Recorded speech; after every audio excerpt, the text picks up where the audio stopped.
Hey, bonjour. Lorsque j'étais petit, souvent on me disait « T'es bien le fils de ton père. » Et c'était normal parce que, c'est lui qui m'éduquait.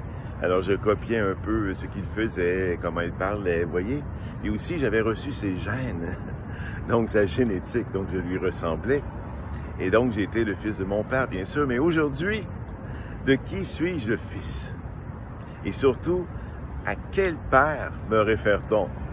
Et la même chose pour toi. Tu es une fille, tu es un fils, c'est la même chose. Est-ce que tu es le fils ou la fille de ton Père céleste? Et pourquoi ne le serais-tu pas?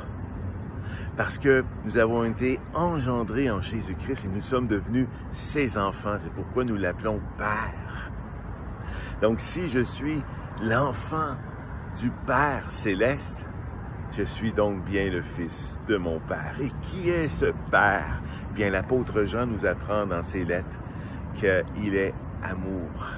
Dieu est amour. Donc l'amour, ce n'est pas quelque chose que je cherche à faire.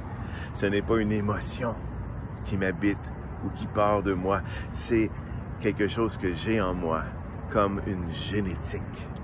Donc, si on veut le voir de ce point de vue-là, j'ai la génétique du Père qui est amour. Et donc, moi aussi, toi aussi, nous le sommes. Donc, n'attendons pas pour aimer. On ne sait pas comment Jésus aimait, c'est-à-dire de façon humaine, dans son corps humain. Comment se comportait-il? Il était saint, n'a jamais péché. Alors, faisons comme lui, puisque à l'intérieur de toi, tu as la semence qui fait de toi un non-pécheur. Amen. Donc, l'amour ne l'attend pas, il est en toi. Donne-le. Sois plein de miséricorde, sois plein de compassion envers toi-même d'abord et envers les autres.